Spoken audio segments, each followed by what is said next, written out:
그것이 알고 싶다 해서 몇 년 동안 조사를 하며 제작했던 듀스 멤버 고 김성재 사건 방영분이 방송 가처분 신청을 받으면서 결국 결방되고 말았습니다. 공익의 목적보다 용의자로 지목되었던 여자친구 A씨의 명예가 더 중요하다고 판단했다고 합니다. 현재는 국민청원까지 올라가며 많은 사람들이 관심을 가지고 있는 상태라고 하는데요.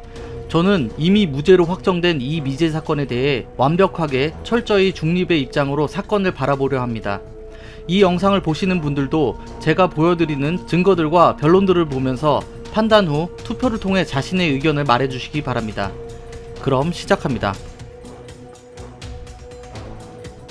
인기 가수 듀스 멤버였던 김성재 씨는 1995년 11월 19일경 방송에서 성공적으로 첫 솔로 데뷔를 합니다. 일정을 모두 마친 뒤 김성재 씨와 여자친구 A씨, 매니저, 백댄서 등 총 9명은 서울의 한 호텔에서 자신들의 영상을 보며 좌축의 의미로 맥주 몇 잔씩을 먹었습니다. 시간이 지나 새벽 1시경 김성재 씨와 여자친구만 거실에 남은 채 나머지 사람들은 모두 잠을 자러 각자의 방으로 들어갔고 매니저는 빨래 건조기를 돌려놓고 나서 잠을 청하러 방에 들어갔습니다. 이후 6시경 일어난 매니저는 김성재 씨를 흔들어 깨웠으나 일어나지 않았고 피곤해서 그런 것이라고 판단한 뒤 빨래 건조기를 확인했으나 아직도 돌아가고 있어서 이상하게 생각했습니다. 빨래 건조기의 최대 타이머는 135분, 다시 말해서 2시간 15분이었기 때문이었습니다. 매니저는 별거 아니겠거니 생각을 한 뒤 다시 50분이 경과한 후 아침밥을 먹기 위해 김성재의 몸을 돌려 깨웠으나 김성재가 숨을 쉬지 않는 것을 확인한 후 바로 경찰에 신고하게 됩니다. 그리고 며칠이 지난 뒤 몇 가지 증거들이 확보되어 경찰은 김성재의 여자친구 A씨를 체포하게 됩니다. 하지만 몇 년 뒤 이 사건은 단순 자살로 치부했던 경찰의 초기 대응 문제로 인해 CCTV 및 기타 증거들이 확보되지 못했고 결국 영구 미제 사건으로 남게 됩니다. 여기서부터는 검찰이 밝혀낸 여러가지 증거들에 대해 알아봅시다.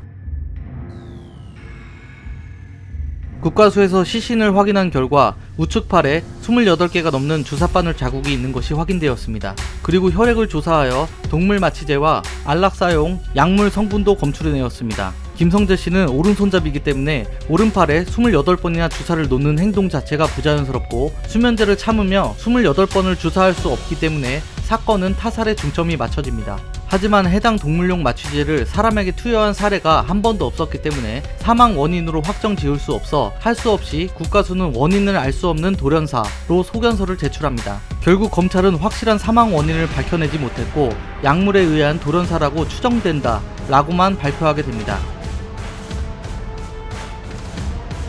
우선 증인들에 의해 1시까지는 김성재 씨가 살아있던 것이 확인되었습니다. 그럼 1시 이후가 사망 시각이 됩니다. 그리고 법의관들은 시신의 시반을 보고 2시 50분 전에 범행이 일어났을 거라고 판단했습니다. 시신을 가만히 놔두면 적혈구가 아래로 몰려 까만 점 형태의 시반이 생성됩니다. 이 시반이 생성되기까지는 최소 4시간이 걸립니다. 다시 말해 아침 6시 50분경 매니저가 몸을 돌려 뉘었다고 했으므로 이것에서 4시간을 빼서 2시 50분경에는 이미 사망해 있다고 판단이 된 것입니다. 정리하자면 범행 추정 시간은 1시부터 2시 50분 사이가 됩니다.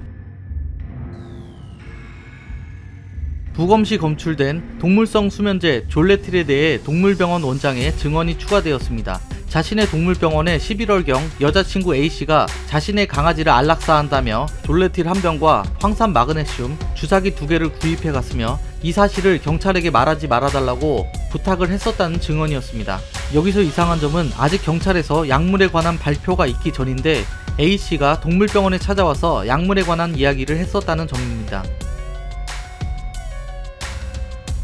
매니저와 기타 증인들의 주장에 따르면 여자친구와 김성재 씨는 매우 사이가 좋지 않았고 여자친구가 김성재 씨에게 가스총을 쏜 일도 있었다고 합니다. 또한 콘서트장에 올라와 내 남자를 건드리지 말라고 소리치는 등의 행동도 하였으며 이런 행동에 지친 김성재는 미국에 있을 당시 이별을 통보했었다고 합니다. 이에 대한 증거로 검찰은 해외에 있던 김성재에게 여자친구는 62회나 전화를 했으나 김성재는 여자친구에게 단 한 통도 먼저 전화를 하지 않았던 전화 기록을 제시했습니다. 그리고 김성재의 어머니의 주장에 따르면 여자친구 A는 집에 가라는 말을 계속 무시하고 국가수까지 따라오기도 했고 부검이에게 심장마비로 사망한 것으로 해달라고 청탁을 했던 일도 있었다고 증언했습니다. 여자친구 A씨는 의대생이며 의학 지식이 풍부한 상태였습니다. 용의선상에 있던 사람들 중 가장 주사기를 잘 다루는 인물이었습니다. 그리고 A씨의 한 지인은 A씨가 원래 데리고 다니던 강아지를 없앴고 이후 동일한 품종의 강아지를 새로 데려온 걸 봤다고 증언까지 했습니다. 여기서부터는 증거들을 기반으로 한 검찰과 변호 측의 의견을 알아봅시다. 사망 원인에 대해서 검찰 측, 강아지 안락사용 약물인 졸레틸 구매 사실을 은폐하려 하고 주사와 약물을 구매한 A가 범인이다. 용의선상에 있는 사람들 중 의학 지식을 가지고 있던 건 A씨밖에 없다. 변호 측, 주사를 구매했던 건 1월달 의사고시에 낙방한 뒤 스스로 목숨을 끊으려고 구매를 했던 것이다. 하지만 주사기와 약품은 바로 다음날 쓰레기통에 버렸다. 추가로 A씨가 구매한 졸레틸의 양은 치사량이 아니다. 거기다가 황산 마그네슘은 인체에 유해한 물질이 아니다.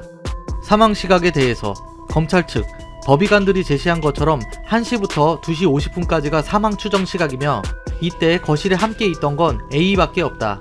변호 측, 매니저는 6시까지 건조기가 돌아가고 있다고 했으므로 최대 타이머인 2시간 15분을 감산하면 최소 3시 45분에는 건조기를 돌려야 하나 A는 처음부터 3시 40분경 방을 나왔다고 일관적인 진술을 하고 있다.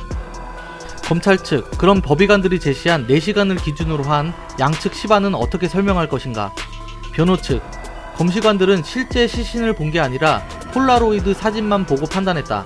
일반 사람을 폴라로이드로 찍어도 똑같이 시반이 있는 것처럼 나온다.